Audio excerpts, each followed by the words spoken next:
Mis à part la jolie, la mignonne licorne.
Comme ça.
Frédéric, plus couramment appelé Jean.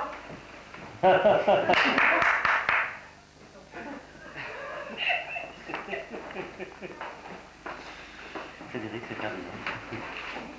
Eh bien mon fils, hein? Maintenant, tu es un homme pour pouvoir trouver une petite femme, pour fonder une famille. Je vais en parler à notre curé, n'est-ce pas Rose, notre prêtre de conseil, hein? Oui, vous avez raison, Ferdinand. Oui, père, il est vrai qu'à mon âme, je dois y songer. Oh,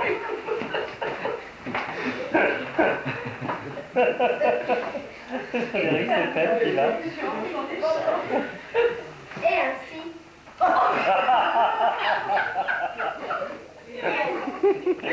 Il revient, dis donc. Ça justifie pas les pas qu'il a fait. Loïc, c'est qui? C'est un prêtre. Mon père, je suis bien aise de vous rencontrer. Voyez-vous, mon fils Jean atteindra ses 34 ans bientôt. Il est toujours seul et sans foyer. N'auriez-vous pas parmi nos paroissiens une famille respectable où une jeune fille serait à marier, hein? Je dois rencontrer sous peu le prêtre de Bourdeaux. Je lui en parlerai. Oh, je vous serai gré. À bientôt, mon cher. On restera avec vous.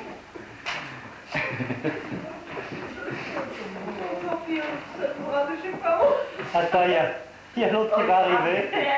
Et alors? Et alors, il va dire ça.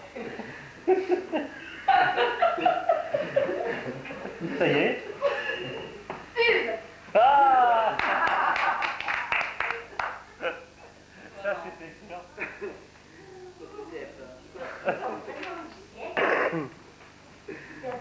Alors, c'est quoi la pub? C'est quoi la pub? Mais qui préfère Soupline à tout autre assouplisseur? Moi, parce que Soupline c'est sur la lavande, ça sent la lavande. Et nous, la lavande, on s'y connaît.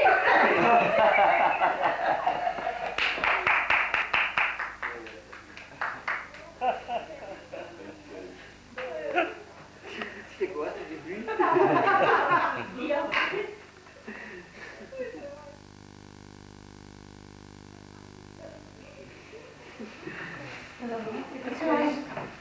Pour les fictions spirituelles.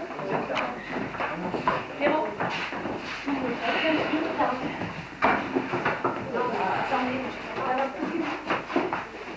Je suis loin parce que c'est vrai.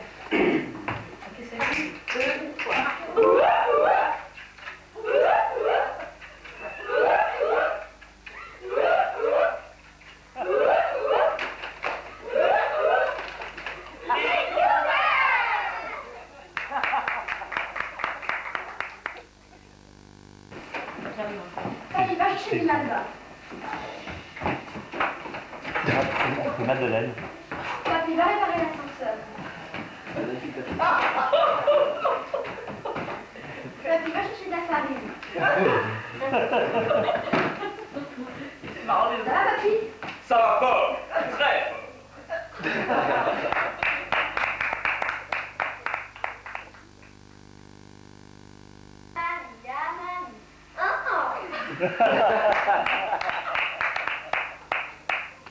Continuons avec ça. Trouvez les idées d'abord. Chaque fois, je crois que c'est Manille, quand je vais arriver, parce que je crois que c'est Manille. Moi aussi. Non, c'est encore de la pub. Ça va la pub, mais Ah ben, c'est un peu coupé, c'est la télé moderne. 4 pubs là. C'était une pub la précédente. La pub, on savait pas que c'était une Oui, on se demandait si c'était une pub. Donc, la pub. Christophe. Après, Encore un? Oui. Bonjour, mon père. Comment allez-vous? Votre panse va-t-elle mieux? Oui, elle va mieux. Votre foie? Mon foie, il va bien. Vous êtes venu me voir? Oui. J'avais un petit tour de demande. J'ai rencontré hier un bon paroissien qui m'a entretenu de son souci de marier son fils. Oui. Je ne vois personne à marier actuellement dans ma paroisse. Elle doit être bien petite. Elle est tout petite. Aux enfers. N'auriez-vous pas d'une jeune fille cherchant mari? Dans mon humble village, il y a certes une jeune fille, sans pouvoir vous l'assurer. Il me semble qu'une belle jeune fille, Madeleine Pibasset, qui vit dans la grande rue de Bourdeaux, mon village et ma paroisse. Et elle est en âge de se marier.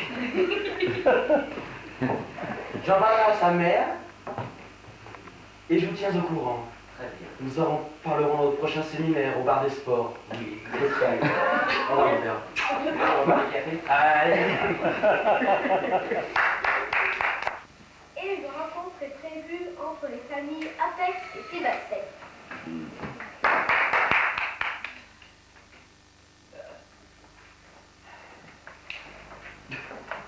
Ah, on peut jouer. Attends, c'est bon.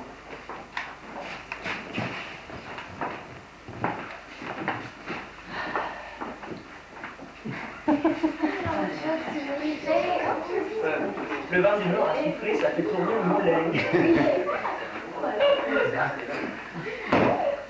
Mon Dieu, qu'elle est belle. Aux oreilles, un jour, lui révéler l'amour que je sens naître en moi.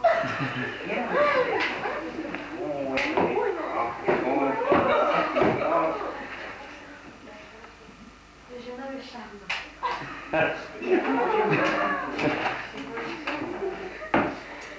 Nous serions heureux de Ce mariage.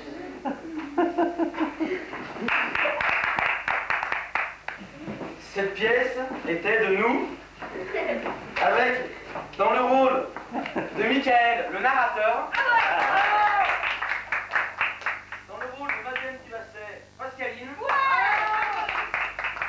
dans le rôle de Rose Sigolène, Rochette, dans le rôle de Loïc, un prêtre, dans le rôle de Thierry, Jean Apex, dans le rôle de Frédéric, Ferdinand Apex, et dans le rôle de Christophe, moi, eux. Dans le rôle d'un prêtre, Christophe. Était Véronique, Émilie. La mise en scène de Roger Roger était de Corinne. Les costumes de Donald Cowell.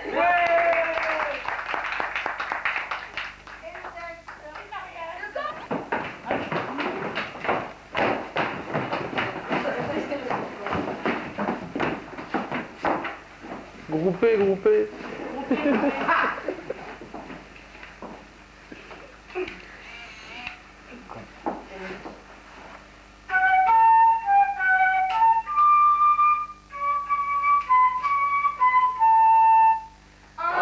Entendez-vous là-bas, au fond de la vallée, sur les bords enrobés du ruisseau cristalin,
par assis. Oui, debout, Pierre. Commencer par le troisième manche, j'avais pas fini la dernière fois. Ouais. Papy souffre de la lumière. Pas trop. Allez, ouais. Non. Non, tu donnes, t'es dans les Oh, On y va? Allez, Pierre. Alors, la première chose dont je me suis aperçu, c'est que je n'étais pas le plus ancien, enfin, celui qui connaissait depuis le plus longtemps, vous les parents. Dans le grade le plus élevé. Non, il s'agissait de Michel. Michel est une découverte qui connaît les parents depuis quelques années de plus que moi l'aîné, c'est-à-dire depuis 5 ans ou moins de plus. 1933. 5 ans. Droit avant la mort de mon père. Alors, j'en conclus que le prochain discours, c'est toi qui le feras.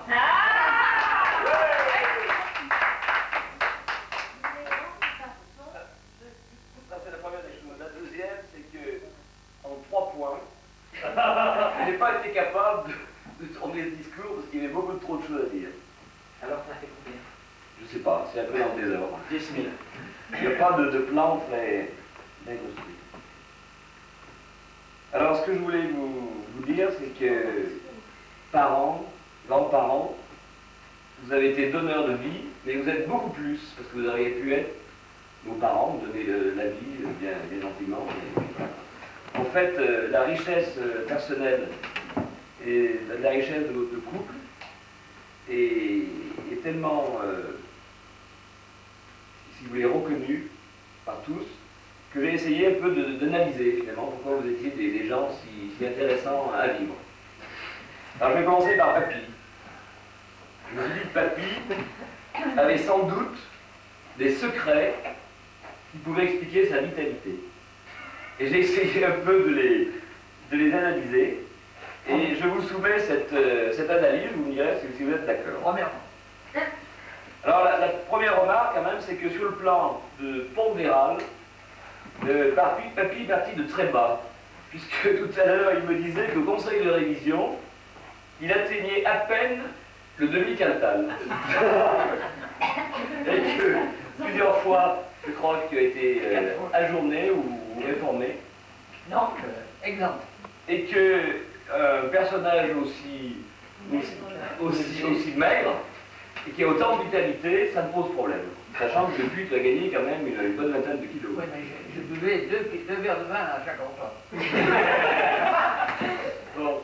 Alors il me semble que le grand secret, le premier secret de Papy, c'est que c'est une... Je ne sais pas si vous en avez aperçu, enfin moi, je dis oui, c'est une personne qui s'exprime, Papy. Ça c'est sûr. Et alors... Donc je dis ce que je pense. Voilà. Ouais. Ah, mais attends, il y a une chose que je t'ai pas dite. Passion Codico. Bon, mais c'était mon deuxième point, et je vais pouvoir développer les choses dans l'ordre quand même, si tu permets. Alors, Papy, donc, n'a jamais fait de théâtre, mais en fait, c'est un excellent comédien. C'est un tour de précipitation, chant, blague, humour, comédie même auprès de Madeleine, du style Madeleine et de moi. Ou encore un mouchoir ostensiblement prêté à mamie dans certaines circonstances. Donc Papy est un excellent comédien. Et comme tu t'exprimes beaucoup, tu apprends du coup aux gens à écouter. Et en particulier lorsque tu parles de ton enfance, de ta carrière professionnelle chez Gandalf, de ton court passage sous les drapeaux, eh bien, on a très grand plaisir à t'écouter.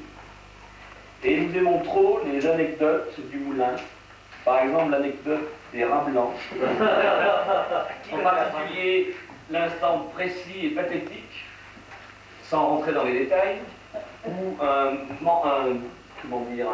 manche, un pieu, fut introduit dans un trou, où il en entendit un bruit de confiture de rat blanc.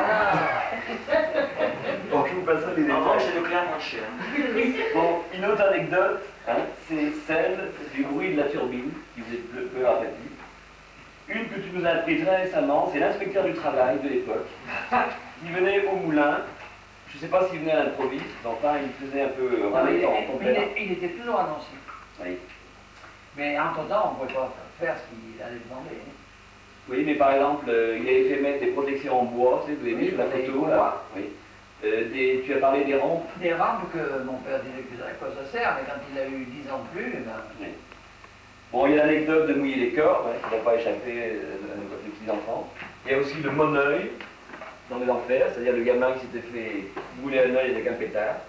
Donc, toutes ces anecdotes, moi je ne sais pas ce que vous en pensez, mais elles nous ont meublé notre imagination, je trouve ça absolument sensationnel. C'est donc ta passion du moulin, ta grande peine lorsqu'il s'est arrêté, lorsque tu nous parlais aussi de ton père, de ton frère, de ta mère.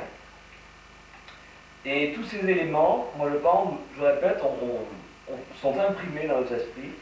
Tu les as exprimés avec énormément de précision. Et en même temps, ça nous a fait comprendre ce que c'était que d'être vie d'un village dans les années entre 1900 et 1910.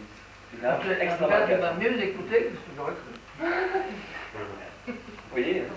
Donc, le deuxième secret de Papy, c'est que tu es volontaire, Patient. actif, et ta méthode fascio-cognico Voilà, j'étais est désormais brevetée pour son efficacité, Ça vient son temps. et surtout comme entraînement à l'action. Alors vous savez que la méthode fascio-cognico, ça consiste à prendre un bout de papier, ça s'appelait pas post-it à l'époque, au moins 10 points, et si possible on en rajoute 2 par volontarisme. Et si on arrive le soir, on a terminé les 12 points, on est fatigué, mais on possède un entraînement à l'action qui conduit à cette extraordinaire vitalité de Papy.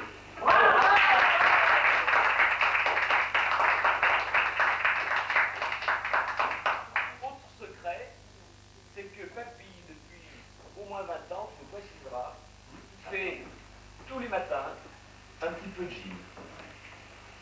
Et bien ça, c'est sensationnel. Il y en a un qui prend le même chemin, c'est Loïc. Loïc, qui ce matin fait son footing. Bon. Et quand on voit avec Véronique, on a tenu au footing pendant combien? Pas 4 mois. 2-3 mois, et puis on a abandonné. Enfin. Troisième secret, c'est sûr, tu n'as abusé ni de tabac, quelques petits cigares, bon, quelques degrés d'alcool supplémentaires les jours de fête, te conduisant à des sommets de facétie qui lui entraînent des remarques de mamie, tu n'es pas raisonnable, ou tais-toi, enfin, dis gentiment. Donc je disais, tu n'as abusé ni de tabac ni d'alcool. Voilà. Donc tu es un homme mesuré. Et l'un de tes professeurs, tout à l'heure, avec une maxime qui disait Usé, mais abusé pas. Et puis j'ai eu toujours qu'une femme. D'ailleurs, c'était mon troisième plan. Bon, quatrième secret de Papy, plus sérieusement, c'est que tu as à la fois un respect de toi-même et des autres. Et ce qui m'en a fait prendre conscience, c'est lorsque dans ta vie professionnelle, tu avais des grandes colères avec des gens qui n'étaient pas des ennemis, mais qui t'avaient marché un peu sur les plates-bandes, donc il y avait... Ah, je ne me suis pas laissé. Exactement. Eh bien ça, je pense, c'est un secret, si vous voulez, de vitalité. À partir du moment où, ayant pris conscience qu'on se laisse bouffer, passez-moi l'expression, par d'autres personnes, qui commencent à empiéter sur votre territoire, vous les renvoyez gentiment et vigoureusement sur leur propre territoire.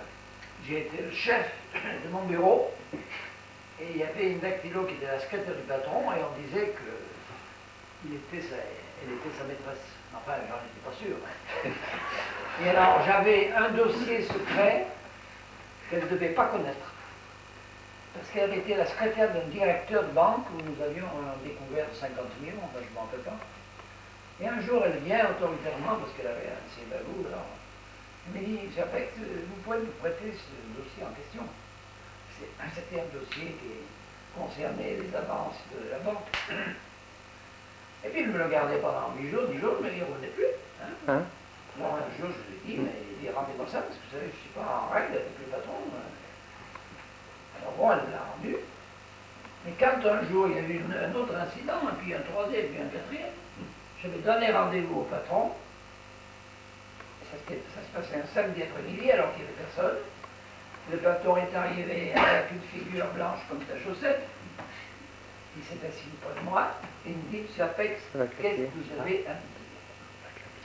Eh bien, ce que j'ai à vous dire, c'est que dans votre bureau, il y a une demoiselle qu'on appelle Mademoiselle Wiener, qui est morte maintenant, et qui a l'air de vouloir mettre les pieds dans ce bureau, et moi je vais transporter ça. Du coup, je suis responsable de comptabilité, et elle ne dort pas reprendre les dossiers que vous m'avez envoyés. Et puis alors, il y a une deuxième chose, vous avez une voiture, et la rumeur générale veut que Mademoiselle Wiener a cette voiture sans cesse. Alors j'ai dit, votre bilan est faux, parce que si cette voiture lui appartient maintenant, on doit l'extraire de l'actif.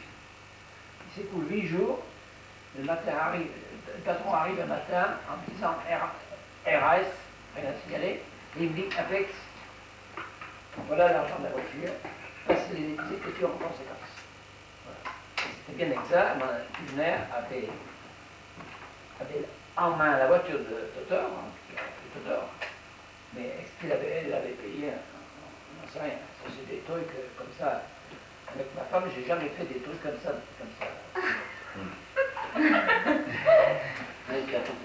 Voilà. Bon, je vais arriver bientôt Mais parle un peu de ma femme. au terrain. Bon, il y a encore 2 autres points. Oui, j'avais annoncé un peu plus de 3 points. Ouais. Bon, ce qu'il y a quand même aussi de remarquable chez Papy, aussi chez Mamie, c'est cet amour réciproque. Et moi je l'appelle l'amour de la belle Madeleine de Bordeaux. Ça c'est un truc qui m'est arrivé, c'est en regardant la photo des parents, la photo de leur mariage. Et je me suis aperçu de la beauté particulière. Non mais je faillis pas, je pense que... Voilà. Oui, mais tu connais pas, tu parles pas de son talent. Hein, Mais je le trouve. Alors voilà, donc je passe à Mamine maintenant. Et Mamine, qui a donc une très grande vitalité aussi, mais qui n'est pas du tout la même que celle de Papy. Mamine est beaucoup plus secrète, et sa capacité d'écoute nous a tous marqués. Je le répète, et la capacité d'écoute de Mamine nous a tous marqués. Il ne faut pas en faire autant. Et la force vitale de Mamine, sa sensibilité et son amour infini de la musique. Et tu nous en as transmis une certaine proportion. Pas bien chouette, comme ça. Voilà. Alors, Mamine nous parle principalement, on nous a parlé de, quand elle abordait le sujet de sa jeunesse, et c'est surtout ses amis de Bordeaux. Et je ne vais pas citer le nom de tous ceux qu'on a connus, ceux encore qui étaient là aujourd'hui, il y en avait encore pas mal, à la messe et à l'apéritif. Et à travers eux, c'est la valeur des amitiés et des fidélités qui durent toute une vie. Et ça, c'est assez sensationnel à prendre conscience. Une chose qui est valable pour tous les deux, vous avez milité pour des causes ou pour des collectivités. Quand on pense à ce qu'a fait Papy, par exemple, pour son syndicat d'habitants de la rue Bordeaux. Ouais. Et ça, c'est un héritage qui nous a marqué. Sans faire de grandes théories, vous nous avez appris que les gens, les hommes, se réalisent en eux-mêmes, pour eux-mêmes, mais se réalisent aussi à travers la vie collective. Et ça, il y a certains grands philosophes qui l'ont longuement développé. Socrate, ou Mounier, ou Nietzsche. Voilà, je vais m'arrêter. Tous ceux qui vous entourent, Michel, votre nièce, vos 3 enfants devenus grands, leur famille, les 9 petits-enfants, plus une série d'arrière-petits-enfants en puissance. Nous vous adressons tous nos remerciements, toutes nos félicitations, et il vous demande de vous préparer aux noces de diamant dans les 10 ans environ. Et de façon plus pragmatique, je remercie tous ceux qui ont préparé cette fête, les petits-enfants, tous ceux qui ont prêté des photos, tous ceux qui ont fait des photos, tous ceux qui ont emmené leurs instruments musicaux. Voilà. Bien oublié.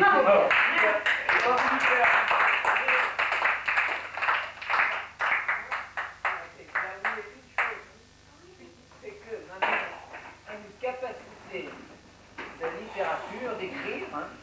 Je la compare à Madame de Sévigné. Quand j'ai une lettre à faire, je comprends. Hein. Mamie. Elle passe au...